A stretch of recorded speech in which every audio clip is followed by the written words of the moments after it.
Hello, ladies and gentlemen. Welcome back to another episode here on European Confessions. The following story that you're going to be listening to, it comes from a translation of a message that I received. The translation reads like this. Hello, Brother Nash. How are you? Can you please post my own story as hidden identity? I am a man who came to South Africa. This was in the year 2014, and I do come from Zim. When I came to South Africa, I then got a job as a chef. I was working at this other restaurant, which is in Cape Town. Back home, I was working as well for this other very big hotel, which is in Harare. So I already had the experience.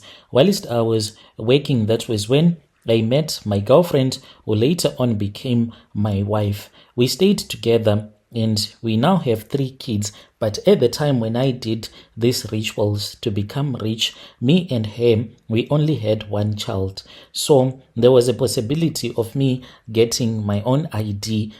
In those years, we were still being given those little booklets, the green book, but still she was just dragging her feet. You know, when you are not rich, it becomes very difficult for a woman to say, yes, I love you, I'm going to assist you so that you can be a legal person that is recognized in my country. Without money, it is a very difficult thing to do. That one I knew very well. So there was a time that I spoke to her about this issue. We were in agreement, but when it came time for me to go with her so that we can get married, we did not have money. So we were just going to do our small little thing. And after we would have gotten money, I promised her that I was going to have a very big wedding for her because that was her dream. So I had already sent some money for my mom and one of my elder brother to come. Those were going to be my witnesses. Since we were going to get married here in South Africa, she had already organized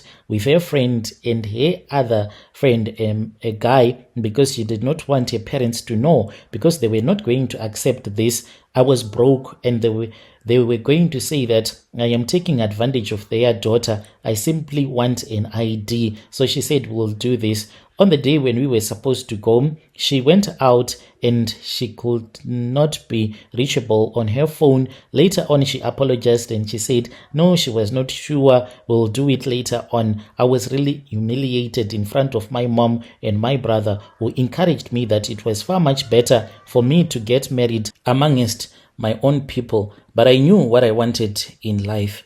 So, Brother Nash, I fought with my wife until we legally got married, after I had gotten a lot of money through the rituals that I was doing. So at that time, I still remember very well that it was in March. I was now working on a luxury cruise ship, and my relationship with my wife, it was far much better because she knew that I was getting some money. Whenever I would have gotten the money, then I'll send the money directly to her, since she was the mother of my child. So one night, whilst I was serving dinner, that was when I ended up talking with this other man who was a Mozambican national. He seemed to be loaded. And then we spoke. He asked me, how did I end up being on this cruise ship? He was even saying that you Zimbabweans, you are everywhere. Everywhere where I go, I always find one of your people. But he was like, how much are you earning? I told him how much I was making, the reason as to why I would be juggling between the jobs as a chef, as a waiter, whatever, so that I can send to my wife. And he asked me what nationality was my wife. I told him that my wife was South African and very demanding when it come to money. That was why I was never resting, always working. And then he was like, you do not need to struggle like forever. You know, there are ways to unlock your destiny. At first, I did not understand what he meant, but over the next few days, he kept seeking me out, dropping hints about his solutions to life's problems. Finally, he told me that he was a spiritualist and he could help me achieve wealth and prosperity. He said this was not just about money, but this was a way of getting whatever that I wanted in this world. I was not sure about where this conversation was heading, because in my locker, I had my Bible and everything, and I did not want to end up doing all of these things with a spiritualist and a sangoma. But when I thought about my financial problems, I was like hit by a ton of bricks bills were piling up, and my wife, whenever she would get the opportunity, she would complain, telling me that if I was not going to pull up my socks, then we were not going to get legally married. And that was when I decided that it was far much better on my off to travel to Mozambique. I went to Mozambique communicating with that man. I did not even tell my wife that this was what I had to do. And then this man then told me that he was going to assist me to get a lot of wealth. And the ritual that I performed, it was quite amazing, something that I had never witnessed in my life. For the first time, I was able to speak with some of my ancestors that were long gone. And to tell you the truth, it is quite addictive to know that you have tapped into the spiritual world. I spoke with my grandmother. I spoke with my grandfather, who told me that he was always there with me. Whenever I needed something, he was always coming to my rescue. And they wanted to work with the Sangoma so that I can be able to become financially independent and never to depend on anyone or any job at all. I was going to become a boss. Knowing that I was going to become a boss, this excited me even more. And by that time, I decided that it was far much better for me to be given a tokoloshi. I was given a tokoloshi, and then I returned back, and I was told that there was no need for me to go back to work. Me and my wife, we fought about this issue because she was like, why you do not want to go to work? And I told her that I wanted to start my own small business. I had been told to start a very funny business in which I opted for a small spaza shop, spoke with her parents, opened up my small spaza shops, even though I saw that they were not in approval of what I was doing. They thought that I was just there to waste their daughter's time. But within a very short period of time, I bought my first baki, but they did not know that each and every night just before closing this spaza shop, I will take a chicken, then I will slaughter that chicken, and then in the morning, I would wake up early in the morning. The reason as to why I always had diarrhea, because I would find that chicken still there, then I had to eat it as much as I could. These rituals, I used to do them from 3 to 4 a.m. when everyone would be fast asleep, and then I will just go around the location and find a place to dump that chicken with a lot of dogs that were in the location and the cats. By the time that people will start going around and moving around, the chicken would have already been eaten by the stray dogs. This I did for the longest time until money started appearing, and then I started upgrading myself until I told my wife that I wanted her to register with the city council so that we can start our small shop in town. We started at the rank where we had our small little supermarket, and we upgraded until we had a big restaurant at another taxi rank.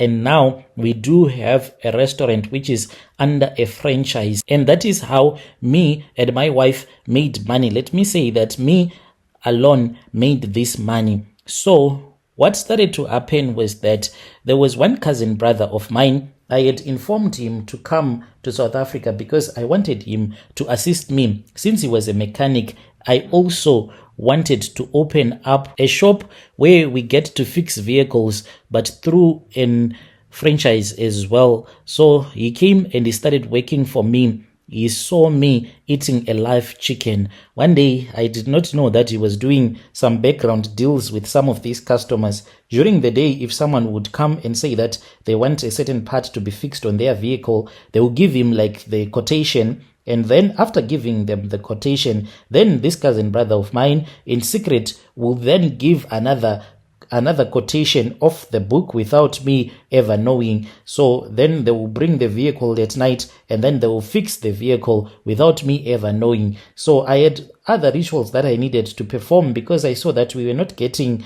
so many customers as we were supposed to. So the healer told me to go there and perform the rituals with the lights off and everything. I started eating my chicken. He arrived with this client, and when he walked into the office, I was caught up in a trance, busy eating that chicken. He saw that I was a ritualist and he had to die. He was 32. He collapsed after a couple of days. We took him to the doctors and he passed away. A few months later, my older sister, she fell ill. She was back home in Zim from a mysterious sickness. She passed away. All of these people that I am telling you about, I did not even attend their funerals. Most recently, there was one of my auntie who passed away in 2023. It was in October. She was found dead in her bedroom. Those are some of the family members that have passed away. And I know that it is all because of me. I do not want to do this, but I don't know what else to do. As for my wife, she is not even helpful at all. The reason as to why she is not helpful, it is because she mixes church and she goes to groove before she even goes to church and drinking her alcohol. So even if I say that I will trust in her prayers, no, I know that I cannot trust in them because she is not a spiritual, enlightened person. How can she not even notice that sometimes there is money that can just appear out of nowhere in our home? All that she focuses on is the beautiful life that I have given to her. I want advices on how to attack these tokoloshis that were given to me in Mozambique without alerting them that this is what I am thinking about. For they know if I want to go to church, even if I want to pray. I once had a Bible disappear in front of me. This was after I had bought it and I said, maybe this is the start. Let me start by reading the Bible. It disappeared in front of me until this very day. I don't know where it went.